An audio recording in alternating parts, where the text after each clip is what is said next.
So I don't know if you guys can see it in the camera or not, but we got some snow flurries going on here. I'm going to try and do a cold start on this thing. I think I've got about everything hooked up, coolant lines and all that good stuff. So we shouldn't have anything leaking.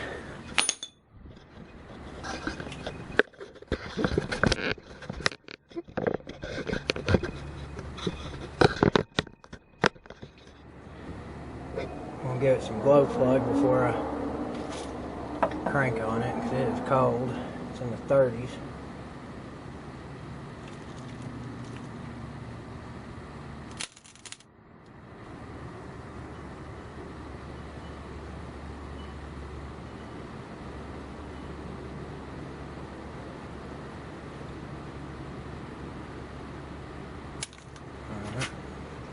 Turn the key on.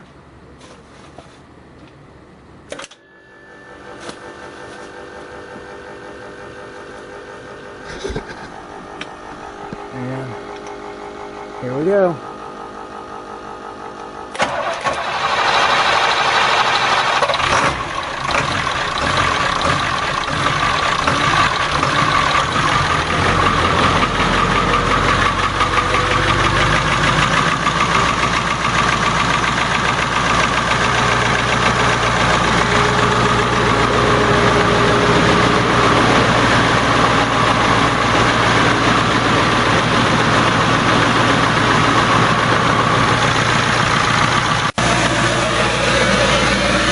Battery died on the camera, but now I've got the exhaust hooked up so it don't sound bad like it did.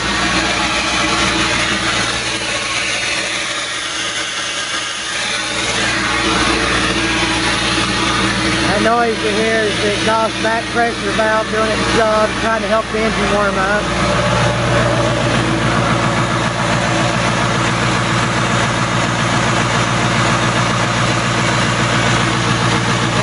That is not red diesel fuel, that is diesel mixed with automatic transmission fluid.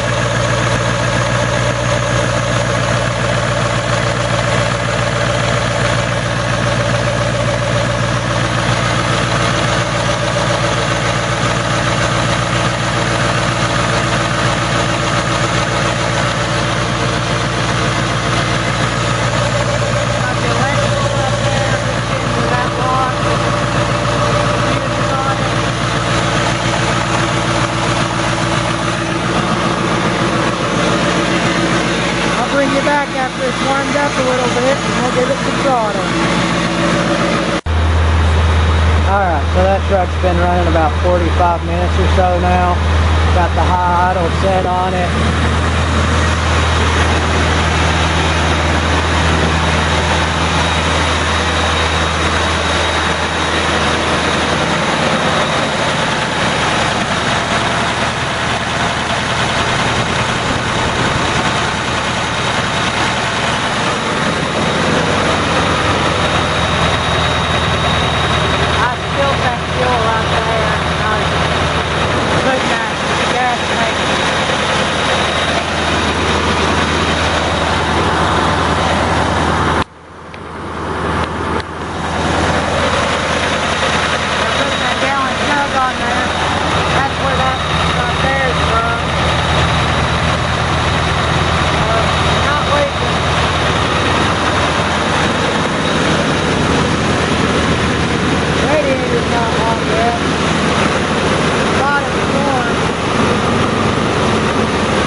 rocket wheel too, some diesel side on there. After I ran it a little while longer, I'll go ahead and put all the inner core piping and the inner core on there. Got to put a carrier bearing on it, hook the fuel tank back up, and well, I got to get the cab back together. It's a little rough. Here we got the original idle control switches.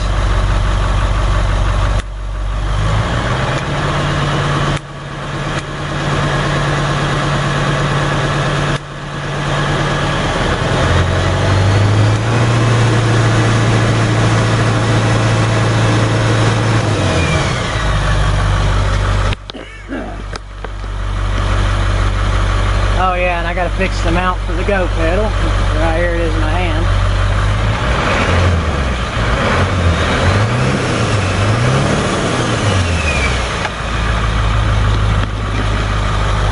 And I got the original switch working there. Going to splice into these wires here, but for now I just have it spade connected into the bus's key switch connector. Got to stuff these other wires back up in there. Get the gauges in there. And it's saying it's not even hot yet. The voltmeter appears to be working. I checked it at the battery, at the alternator. It was putting 13.76 out. So that gauge ain't too far from off. Oh yeah, these connectors right here for the bus's steering wheel. Been nice about it really knowing the diagram of this, so I could have cut this wiring harness into about half of what it is, but it's alright, we'll get her figured out. Tested the brakes and all, that sort of works. Transmission engages when you do that thing.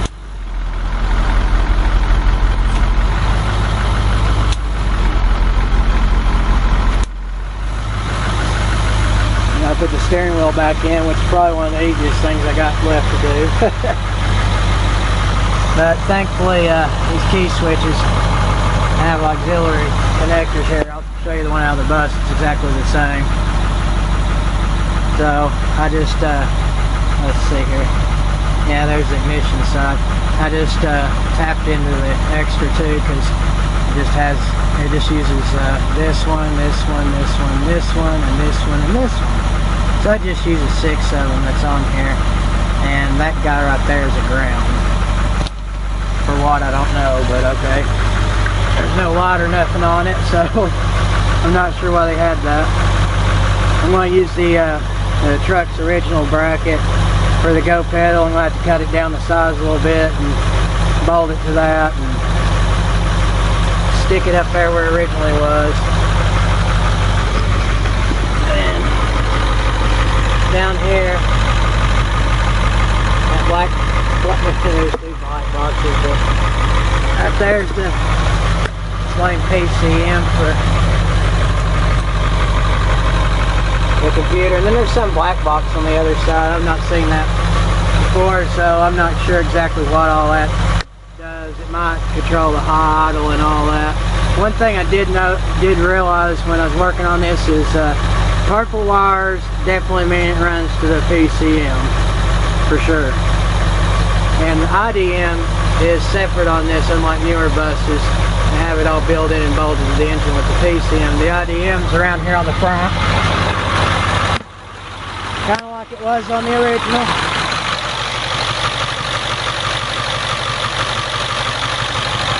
There's that troublemaker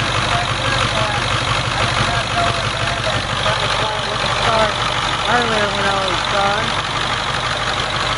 and it's fired up to about here. And I'm not sure what this other one would be needed for, but on the bus it went straight to the battery, so I just swapped it all off there. I've ran maybe 3/4 gallon of fuel through it so far. All's working as it should. Fuel bowl's not leaking. Duct and the coolant leaking. Got all new hoses on it except for the upper radiator hose. The bottom there, I used flex hose. As the stock one for some reason is about 2 inches short. Got the same cost in, $1.03. This went with that, so that worked perfect.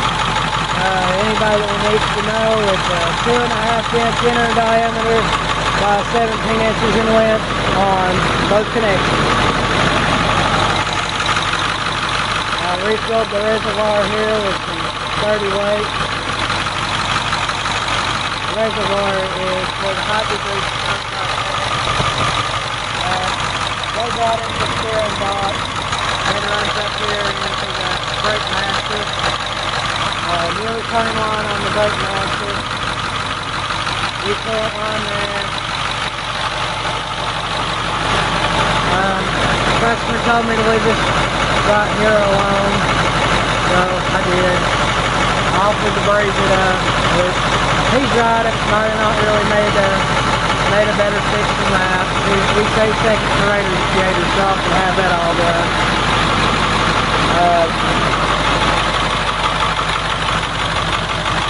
It's too dark. I'll take you underneath tomorrow and show you after I put the new carrier bearings in that he provided. I don't know if you can really even hear me or not, but oh well. I'll let it run for a little bit longer until I'm satisfied. Then I'll shut her down and button her up.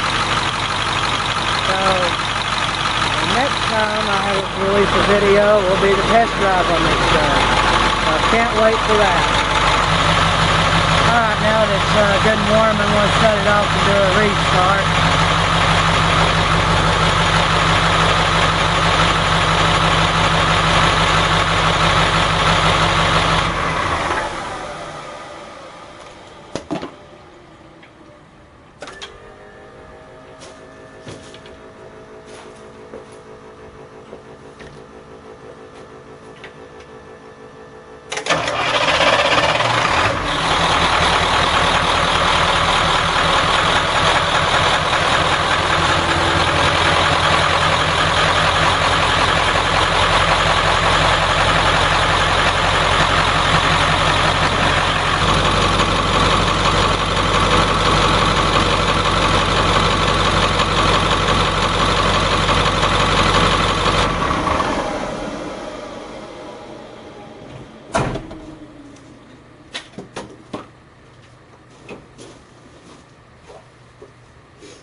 Alright, well, this thing's ran for about an hour and a half, or maybe an hour and 45 minutes by now.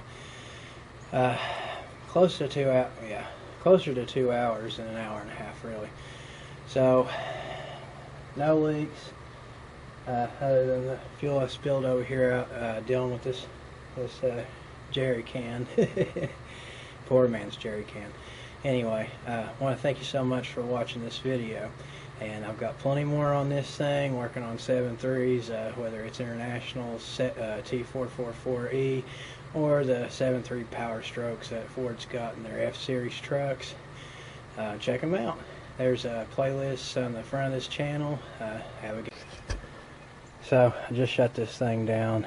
Yeah, it's been running for an hour and 52 minutes. So yeah, like I said, like I'm going to say, it's been running closer to 2 hours than an hour and a half. Got the exhaust hooked up there. It's just a downpipe that exits out near the tail end of the transmission. I'm going to get the intercooler popping on here. All the rest of this stuff buttoned up. Fuel lines connected so that we got a real fuel supply. I got to flush the tank out and hopefully get whatever crud's at the bottom of it out the best I can. But fuel bowl's not leaking. I don't see anything leaking. That water there is from where I was filling the reservoir up here. This thing never did really get hot. Temperature gauge pegged it at 150 degrees the last time I looked at it. You can look down there in the valley.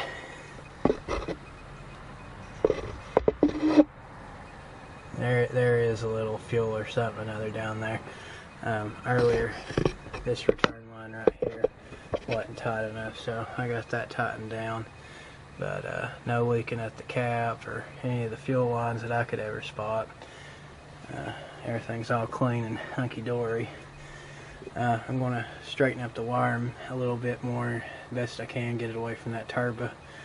I think I'm going to make me a little heat shield to go around it to try and deflect heat away from that IDM there. But looks like nothing's going to have to be redone anyway. Most of the work now is going to be inside the cab and trying to fit that bus hood over there on this truck like the customer wants.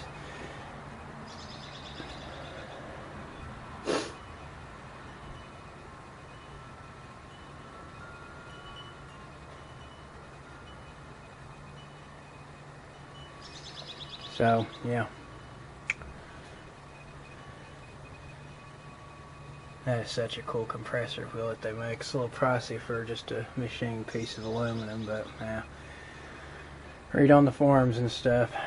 Everybody will pretty much tell you that as far as stock compressors go, that's the best upgrade you're going to be able to do for these GT38 or GTP38s or GT38 whatever or another.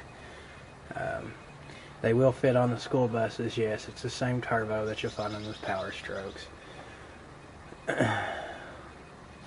And right here is where I brought the wiring from the inside of the truck out. That was definitely a serious pain to try and deal with. I did that after the engine was in because I just did not know how everything was going to fit in here and all that. So it's not the best work I've ever done, but it will get the job done and reliably. Get under here and have a gander. Right there's grease. That's not even oil. There's the fuel that leaked from the can when I was filling her up. That's fuel from the gallon jug when I was giving this thing some extra fuel. I got a wiring harness down there that I need to button up and all that good stuff, but that's going to be easy to deal with. Tested the brakes out with the vehicle in gear. They at least were holding it, so hopefully all that's good to go. The customer never drove the truck, so to go on the test drive, that should be interesting.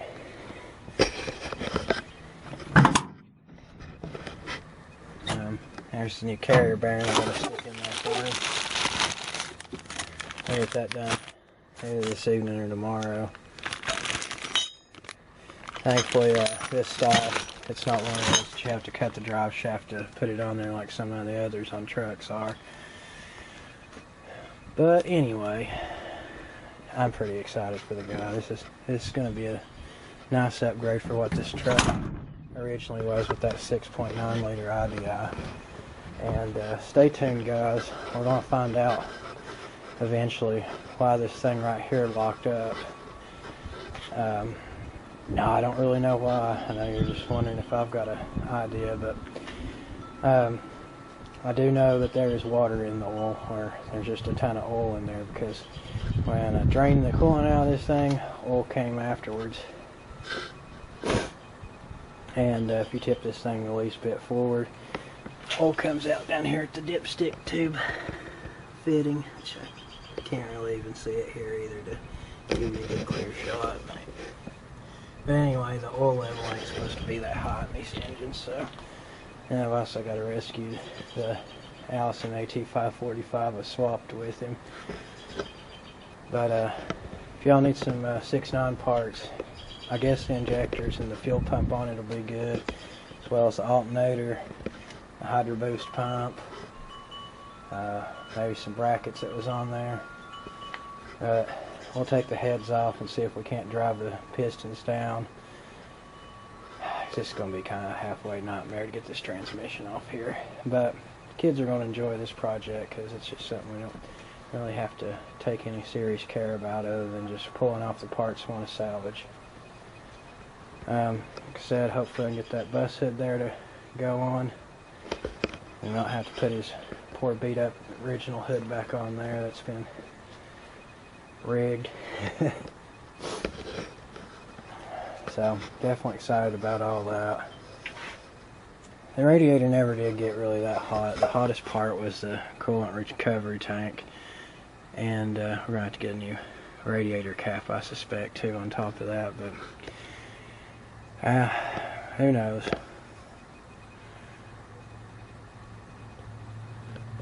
Confirm the alternator's charging. All that good stuff, but now I can give you a better view.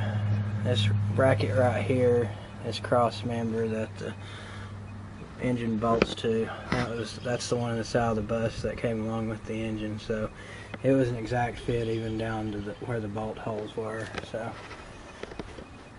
that was awesome.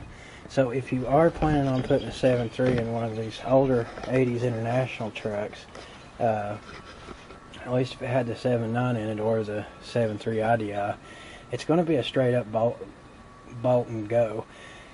I mean, there's a little tweaking because this is an electrical engine, the 6.9 was mechanical. But if you if you have the same original transmission that was mated to it, going with it, then you don't even have to be concerned about drive shaft length, so you don't have to worry about cutting or lengthening the blame thing. So anyway, thanks for watching. And as always, I want to praise my Lord and Savior, Jesus Christ. May He richly bless and guide you all. And if you'd like to learn more about the Lord and Savior, who He is, and how salvation works, then check out my website at sharingthetruthinlove.com and click on the Salvation tab at the top. There's also a tab up there so you can read the good old King James Bible. There's no other Bible in the English language that has the perfect pure word of the Lord. Those New Age Bibles, whether it's New King James or New International, whatever another, check out the article section of my website and you can see how those Bibles lie to you. But anyway, again, thank you so much. Hope you have a great day. Take care.